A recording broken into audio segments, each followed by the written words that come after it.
यशोदा सुंदर जब ठाकुर जी का श्रृंगार करती हैं, तब सोचो महाराज ठाकुर जी कितने सुंदर लगते होंगे। आज मैया यशोदा ने महाराज सुंदर ठाकुर जी को वस्त्र पहनाए, निपुर पहनाए, महाराज बंसी दी, मुकुट लगाया, मोर पंख महाराज सिर पर बांध दिया। अच्छा, आपको पता है ठाकुर जी बंसी क्यों लिए और सिर पर मुकुट क्यों लगाते हैं? पता है? राम जी धनुष क्यों लिए हैं? धनुष कौन है, बंसी कौन है, मोर पंख कौन है? सब कोई ना कोई अपने अपना है देवता। पता है भैया? किसी को पता हो तो हाथ उठाओ, नहीं हो तो बताइए। समझिए, सबसे पहले जो बंसी है महाराज, ये स्वयं हनुमान जी आए। कैसे? जब राम कथा महाराज पूरी हुई तो राम भगवान सबको कुछ ना कुछ दे रहे थे कि मांगो वरदान क्या चाहिए। जब हनुमान जी की बारी आई, हनुमान जी से कहा राम जी ने कि तुम हमारे अनन्य सेवक हो, थोड़े बहुत नहीं, अनन्य सेवक हो, मांगो क्या मांगना चाहते हो, शिवकाई के बंदे। तब हनुमान जी कहते हैं महाराज, वस हमारे प्रभु बड़े शिवकाई, हो नवासन वसन चुराई। अस हमारे प्रभु बड़े शिवकाई, अगर हमने जो आपकी सेवा की है उसके बदले में अगर आपने हमें कुछ दे दिया तो हमारी सेवा का मतलब क्या निकला? आप हमें ये बताओ प्रभु। लेकिन आप हमारे स्वामी, हम आपके दास हैं। अगर आपने कहा है कुछ मांगो तो हम आपकी आज्ञा का उल्लंघन नहीं करेंगे। प्रभु हमें चाहिए कुछ नहीं, लेकिन आप इतने सुंदर हैं, हम सिर्फ एक चीज चाहते हैं। हनुमान जी जैसे महाराज राम जी के अन्य सेवक कोई हुए नहीं ना होंगे। हनुमान जी को सभी को पता है महाराज, एक बार सीता माता मांग भर रही थी। हनुमान जी ने पूछा मैया से, काय भर रही हो, क्या होता है इससे? बोले इससे तुम्हारे प्रभु प्रसन्न होते हैं। तो हनुमान जी का पूरे शरीर पर महाराज सिंदूर लगा के आ गया। तभी से महाराज हनुमान जी को सिंदूर चूला का रिवाज है। अब यहाँ महाराज हनुमान जी ने राम जी से कहा कि प्रभु हमें सिर्फ एक चीज चाहिए, अगर आप दो। तो राम जी ने कहा मांगो हनुमान, क्या चाहिए आपको? बोले आप इतना सुंदर हो, हम आपका एक बार चुम्बन करना चाहते हैं। तो राम जी ने कहा कि हे हनुमान, ये जो हमारा राम अवतार है ये मर्यादा पुरुषोत्तम है, इनमें मर्यादा है। लेकिन अगर तुमने कहा है तो हमें आपकी इच्छा जरूर पूरी करेंगे। जो मेरा अगला अवतार होगा कृष्ण अवतार, हम आपको हमेशा अपने अधरों से लगा कर रखेंगे। तो आज महाराज ठाकुर जी ये हनुमान जी को अधरों से लगा कर रखते हैं, जो बंसी के रूप में स्वयं हनुमान जी बता रहे।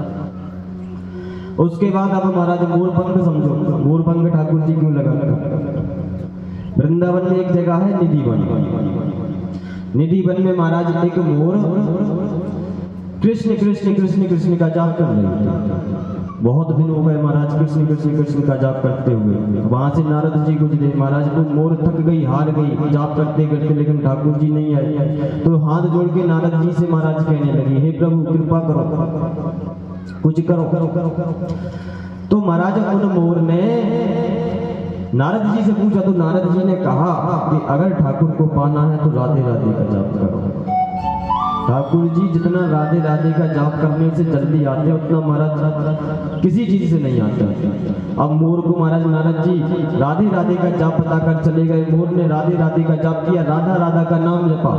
2 दिन में महाराज ठाकुर जी ने दर्शन दे दिया। ठाकुर जी ने कहा मांगो तुम्हें क्या चाहिए? तो मोर ने कहा प्रभु हमें चाहिए कुछ। अगर आप ठाकुर जी से कुछ मांगते नहीं है तो आपकी इच्छा से दुगना ठाकुर जी देके जाते हैं। तो ठाकुर जी ने कहा हे मोर, तुम्हारी निष्कपट भक्ति देखकर मैं प्रसन्न हूँ। आज से मैं आपके मोर पंख को हमेशा अपने महाराज मोर मुकुट पर लगा कर रखूंगा। और महाराज इससे संदेश जाएगा समाज में कि जो एक बार हमारी शरण में निष्कपट होके आ जाता है तो उसे मैं वो देता हूँ महाराज, जो हर किसी के नसीब में नहीं है। अगर महाराज मोर चाहती तो सोना चांदी इत्यादि हीरे मोती ले लेती, अपना घर बनाती, महल बनाती, उससे उसका कुछ होता। लेकिन जब ठाकुर जी आप ठाकुर जी के दर्शन करते हैं महाराज, मोर पंख देखते हैं, जिसको भी है कथा पता है तो महाराज उस मोर का ध्यान करते हैं, उन्हें भी प्रणाम करते हैं। ऐसे ही महाराज ठाकुर जी मोर पंख लगाते हैं। यहाँ तो महाराज ठीक है, वृंदावन में ठाकुर जी के इतने अनन्य भक्त हैं, इतने अनन्य भक्त हैं। एक सूरदास जी महाराज हुए। सूरदास जी महाराज का काम यह था, महाराज प्रातः काल उठते, नहाते धोते, नहाने धोने के बाद में महाराज ठाकुर जी के दर्शन करते और कुछ ठाकुर जी को अपनी पंक्तियां सुनाते। रोज का उनका नियम था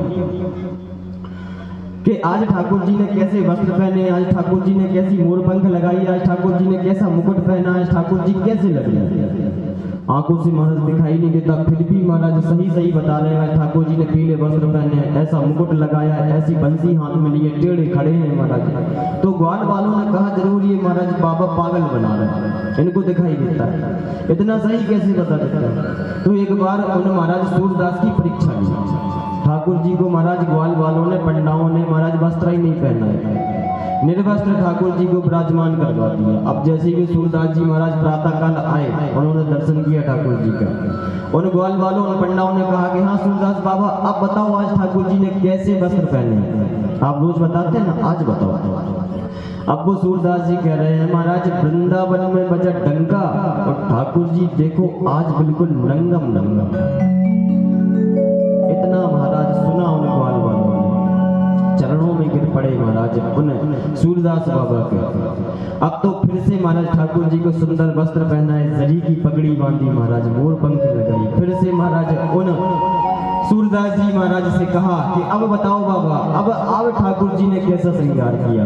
तो महाराज वो सूरदास जी बाबा क्या कहते हैं, आज ठाकुर जी का क्या श्रृंगार है, कह रहे हैं जरी की पगड़ी बांधे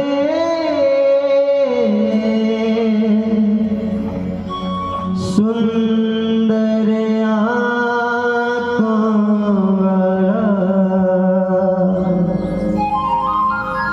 कितना सुंदर लागे बिहारी, कितना लागे प्यारा।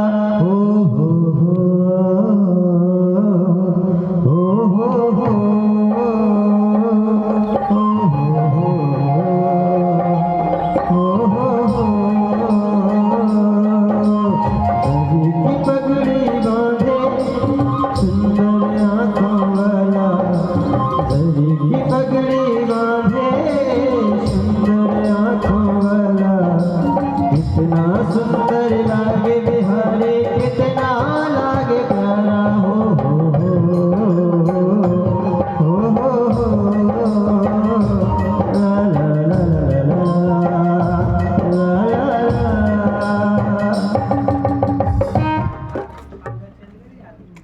बोलो वृंदावन बिहारी लाल की। ओ कचू खा के नहीं आओ आज, खूब हलवा सूट के आए सब जने, खत्म जाए नहीं कर रहा।